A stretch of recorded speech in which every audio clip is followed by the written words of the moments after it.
Yes, ni Shata Mukazi. Nshuti zanjye kuri uyu mwanya nongeye kubazanira ikindi ikimera cyitwa inyabarasanya. Inyabarasanya ese mwaba muyiziho iki? Inyabarasanya ese hari abatayisobanukiwe? Hari abazi se irindi zina ryayo?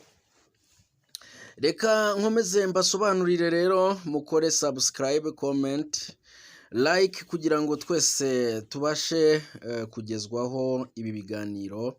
Ni ubuzima bunejeje. Inyabarasanya ni iki?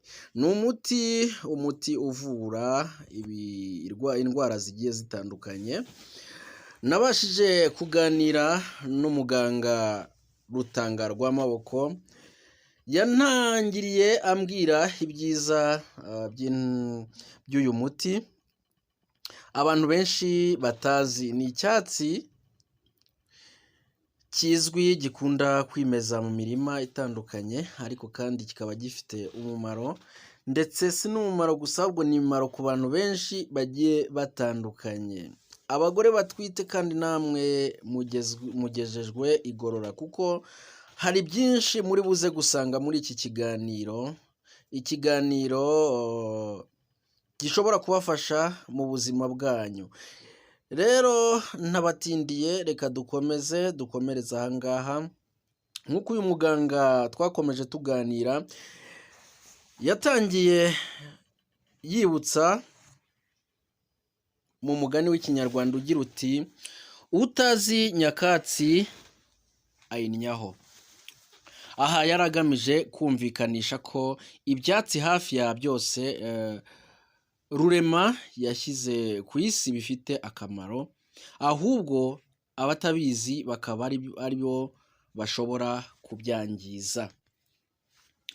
Rero inyabarasanya nkomeje mbasobanurira, muganga twaganiriye yatubwiye ko inyabarasanya ari icyatsi gifite akamaro cyane mu mibereho y'Abanyarwanda kuva kera, kuko ngo yakoreshwaga mu komora.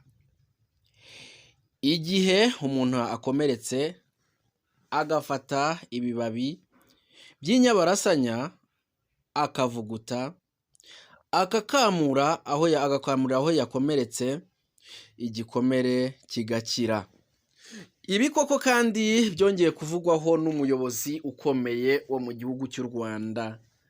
Yabivuzeho koko, abivuga ko inyabarasanya ari icyomoro cy'igisebe cyangwa se aho wakomeretse, kandi ugakira neza cyane. Ndaza kugenda mbagezaho n'izindi ndwara inyabarasanya ishobora kuvura, uvanze n'indi miti igiye itandukanye. Byose dukomeze dukurikirane iki kiganiro. Inyabarasanya kandi ivura ibyo mu nda ku bana b'impinja, ikavura n'impiswi. Hari abana barwara ibyo mu nda, bakaribwa mu nda kuva bakivuka kugeza bagejeje ku mezi nibura 3. Abaganga bavuga ko ari amara y'umwana aba akura agenda yirambura, bigatuma umwana ababara akaribwa cyane. Uyu muganga Rutanga rw'amaboko avuga ko inyabarasanya ivanze n'ibindi byatsi ivura ibyo mu nda. Inyabarasanya ivanze n'indi miti kandi muganga yavuze ko yemeza ko ari umuti w'igifu. Gusa ngo si byiza ko umuntu yapfa kuyahira akayikoresha uko abonye, kuko hari abayanga mu ikoreshwa ry'imiti y'ibyatsi. Ibyiza rero bikaba ari ukubanza kureba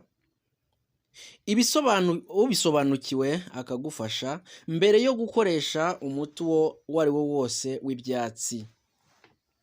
Mu gihe cyo hambere kandi inyabarasanya yakoreshwaga nk'umutsindo. Ingabo z'u Rwanda zajya ku rugamba hakaba hari abanyamitsindo, abagangahuzi, abapfumu n'abandi. Bagakoresha iyo nyabarasanya bati uturasire. Inyabarasanya rero urumva ko yakoze byinshi, niyo mpamvu bimwe mugenda mubikoresha cyangwa se ntimunabikoreshe mukabicaho mutabizi, ariko njye mba nabazaniye imimaro igiye itandukanye kuko mba nakoze ubushakashatsi butandukanye kandi ubushakashatsi bw'ingenzi bw'umwihariko. Ikindi kandi bayikoresha batongera abanzi babo ngo bayikoreshaga batongera abanzi babo ngo barasane hagati yabo kugira ngo babone uko babatsinda. Inyabarasanya kandi abagore ngo bayikoreshaga mu nzaratsi bagira ngo batongere bakeba babo bajye bahora barasana n'abagabo, mbese ntibakumvikane kugeza bananirwanye, nyuma abagabo bakabagarukira gusa. Iyo nyabarasanya ngo bayivangagamo indi miti ariyo tugiye kureba, harimo umuravumba. Muganga Rutangarwamaboko avuga ko umuravumba ari ikimera abanyarwanda bazi kuva kera, kuko burya hari n'imvugo abantu bakoresha iyo bashaka kumvikanisha ko umuntu azwi cyane, bakagira bati kanaka ni kizwi bose nk'umuravumba. Nuko umuravumba uzwi cyane kuko usanga mu ngo nyinshi barawuteye, ariko hari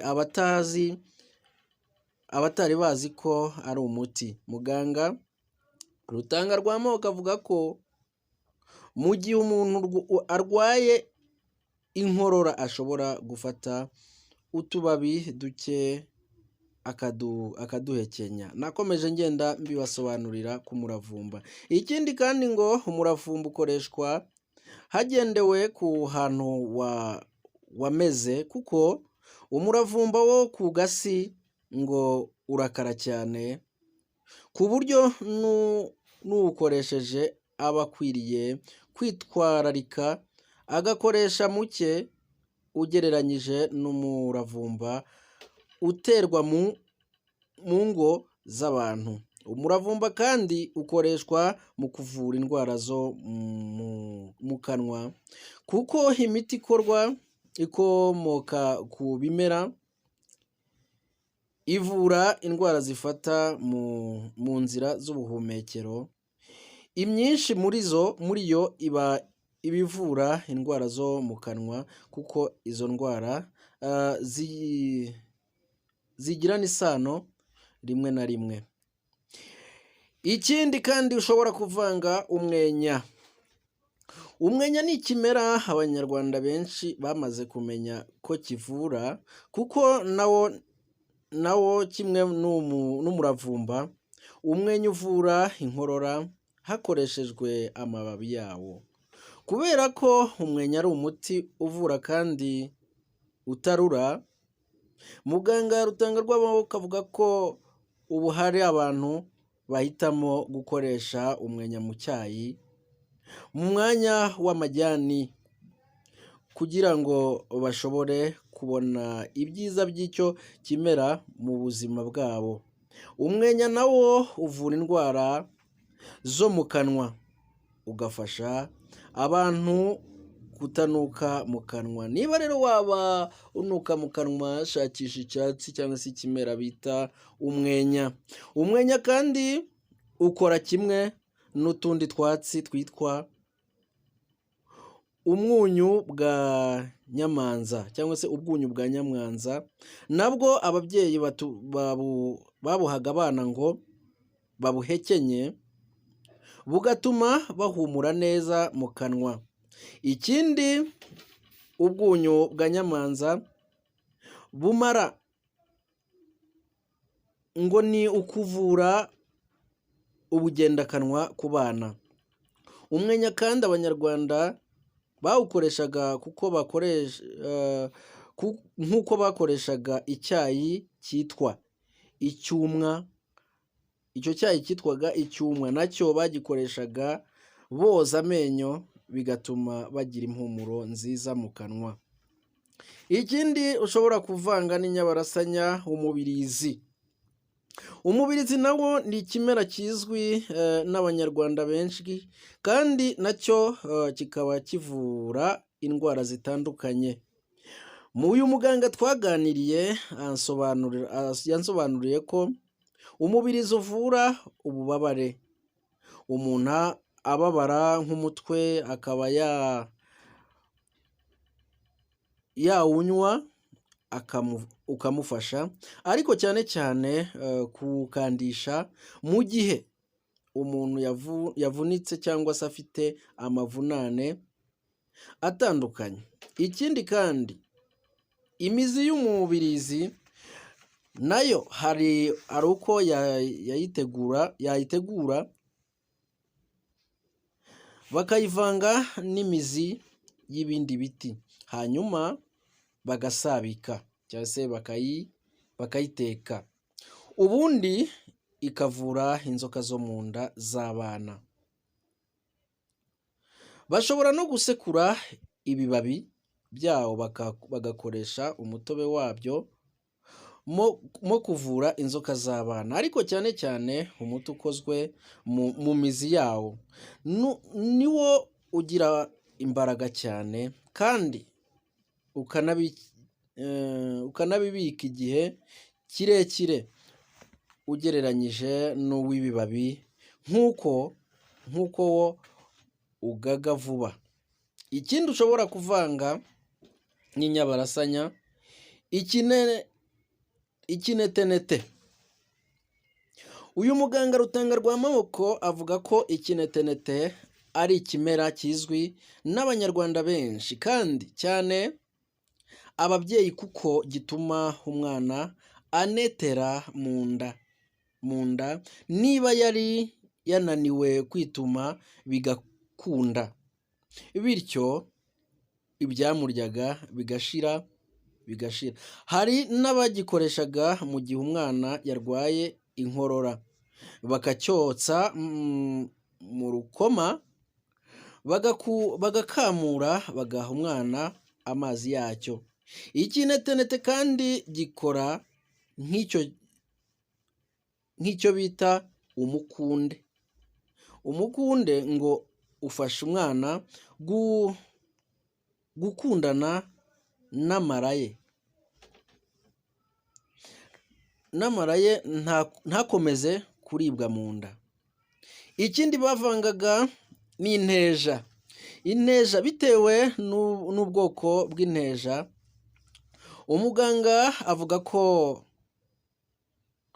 za nteja nini zikunda kumera mu byobo cyangwa mu ntoki, ngo hari ubwoko bw'amahumane zivura, hari n'ibibyimba zivura, ndetse n'amasekera.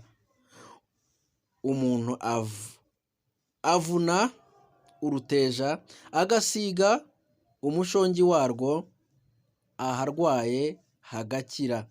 Rero inshuti zanjye, nk'uko mukomeje gukurikirana iki kiganiro, ni ikiganiro cy'ubuzima bunejeje mbagezaho umunsi ku wundi.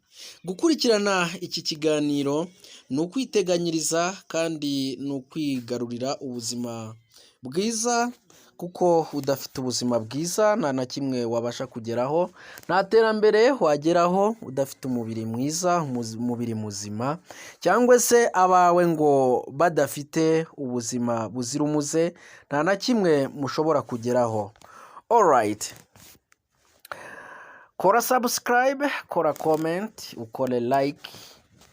Mwese dukomeze kugendera hamwe, tubifuriza ibihe byiza.